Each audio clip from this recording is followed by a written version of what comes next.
你係咪覺得想健康、想減肥，第一件事就要戒飯，甚至見到澱粉質就好似見到鬼咁，一啖都唔敢死？講真，呢個觀念真係害苦咗好多人。我哋成日聽人講澱粉係萬惡之源，話佢會令你血糖飆升、變肥，甚至發炎。但你有冇諗過，點解啲歐洲人好似法國人、意大利人、德國人，佢哋日日食法包、意粉、薯仔，甚至餐餐都有麵包喺台面？點解人哋嘅血糖數字仲係咁靚，身材仲可以 keep 得咁好？其實澱粉質真係俾人冤枉咗好多年。呢幾十年嚟嘅低碳飲食風氣，雖然幫到一部分人，但亦都令更多人陷入咗一個食得好辛苦、好壓抑嘅循環。今日我就要同大家徹底拆解呢個澱粉質之謎。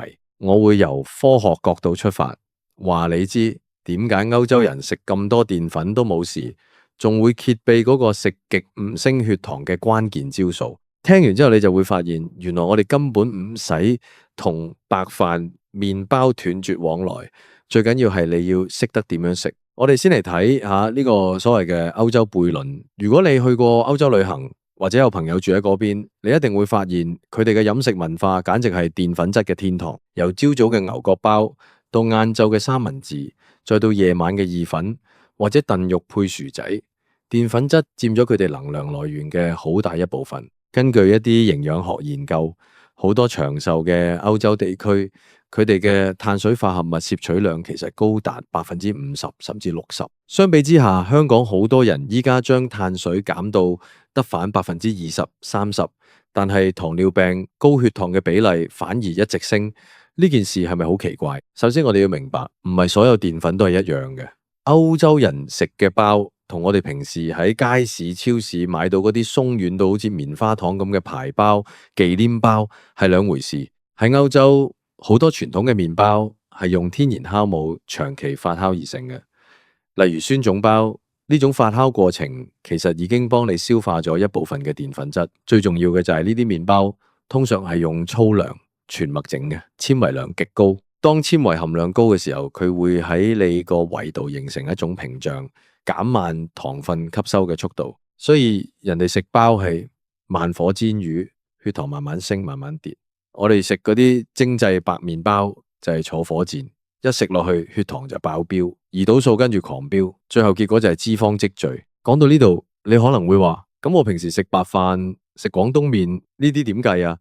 呢度就要講到今日最重要嘅一個科學概念——抗性澱粉。呢個就係歐洲人食薯仔、食意粉都唔易肥嘅秘密武器。抗性澱粉，聽個名就知佢係有抗藥性嘅澱粉，但其實佢係一種唔會被小腸消化吸收嘅澱粉質，佢會直接進入大腸，成為益生菌嘅嘢食。簡單嚟講，抗性澱粉喺你身體入面嘅角色，更似係纖維而唔係糖。當一份嘢食入面嘅抗性澱粉比例越高，佢嘅升糖指數就越低。咁點樣先可以令食物產生抗性澱粉？呢個就係我要教大家嘅關鍵一招，亦都係點解歐洲人嘅煮食習慣救咗佢哋。歐洲人好中意煮一大煲意粉或者薯仔，分幾餐食。佢哋會將煮熟咗嘅澱粉質擺喺雪櫃度放涼，甚至係食凍嘅意粉沙律。科學研究發現，當澱粉質經過煮熟、放涼甚至冷藏呢個過程，入面嘅分子結構會發生變化，產生所謂嘅老化過程。呢個過程會將原本容易消化嘅澱粉轉化成抗性澱粉。所以如果你將琴晚食剩嘅白飯放喺雪櫃一晚，第二日攞出嚟整炒飯或者直接加熱食，你吸收嘅熱量會少咗，血糖上升嘅幅度亦會大大減少。呢招冷卻大法係非常之有威力嘅。有研究顯示，放涼咗嘅薯仔入面嘅抗性澱粉含量會比熱辣辣嘅薯仔高出幾倍。呢個就解釋咗點解德國人日日食薯仔沙律，血糖依然咁穩陣。佢哋唔係唔食澱粉，而係食緊一啲改良咗嘅澱粉。除咗抗性澱粉之外，歐洲人食澱粉質嘅次序同配搭亦都係關鍵。你去法國餐廳食飯，第一樣上台嘅通常係咩？係沙律或者一盤橄欖油浸菜。佢哋習慣先食大量嘅纖維質，然後係肉類蛋白，最後先至食麵包或者主食。呢個進食次序喺醫學上已經被證明係穩定血糖嘅黃金法則。當你先食蔬菜，入面嘅膳食纖維會好似個網咁喺你條腸度攔截隨後而嚟嘅澱粉質同糖分。再加上歐洲人食包好中意點橄欖油、點黑醋或者配埋芝士一齊食，油脂、酸性物質好似醋咁同蛋白質，全部都可以延緩胃部排空嘅速度。即係話嗰啖麵包落到去會慢慢咁消化，唔會一次過湧入血液入面。反觀我哋香港人嘅飲食習慣，好多時係一啖飯一啖肉，甚至係先扒幾啖飯。如果你係空肚第一啖就食白飯，你個血糖真係會好似過山車咁衝上去。所以如果你真係好中意食飯，我建議你由今日開始改下個次序，先食一碗菜，再食肉，最後先至食飯。你會發現，就算食同樣份量嘅澱粉，你餐後嘅飽腹感會維持得耐好多，而且唔會咁容易覺得攰。講到呢度，我要幫澱粉質講反句公道話。好多人戒飯戒到個人冇晒精神、甩頭髮，甚至女性經期紊亂。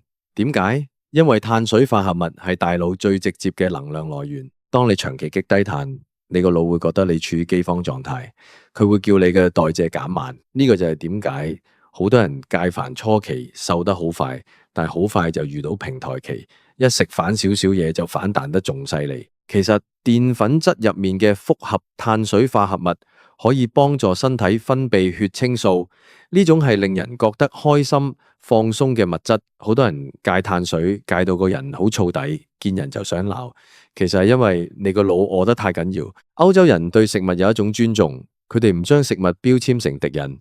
佢哋追求嘅係 balance， 即係平衡。佢哋食優質嘅澱粉，例如用石磨麵粉整嘅麵包，或者係長粒米、糙米。佢哋唔會追求極致嘅白、極致嘅滑，反而係追求嗰種有咬口、有穀物香味嘅原始味道。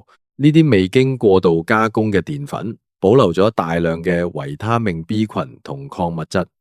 呢啲正正係代謝糖分必不可少嘅營養素。所以，與其每日計住食咗幾多克碳水，不如問下自己：我食緊嘅澱粉係咪優質？我有冇用到冷卻大法？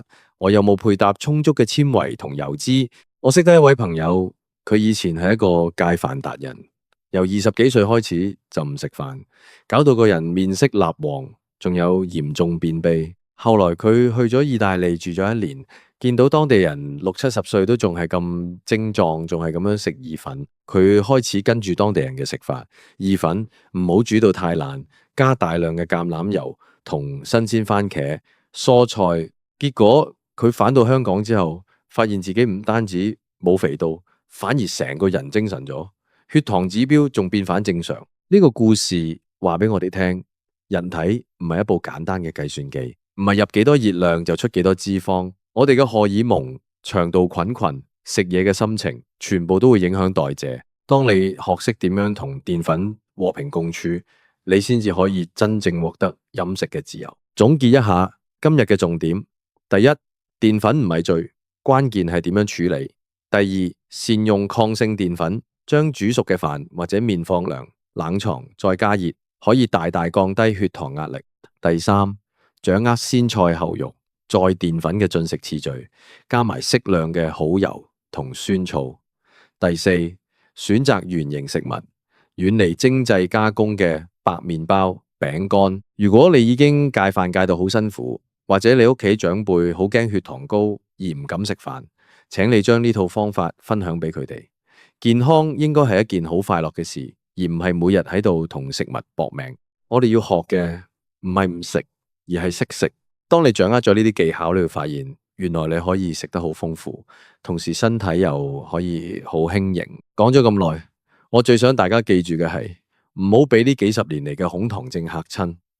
澱粉質喺人類文明入面存在咗幾千年，佢係我哋嘅能量基石。只要你識得用科學嘅方法去食，佢就係你嘅朋友。希望大家由今日開始可以重新返食嗰碗白飯，食嗰塊麵包嘅幸福感。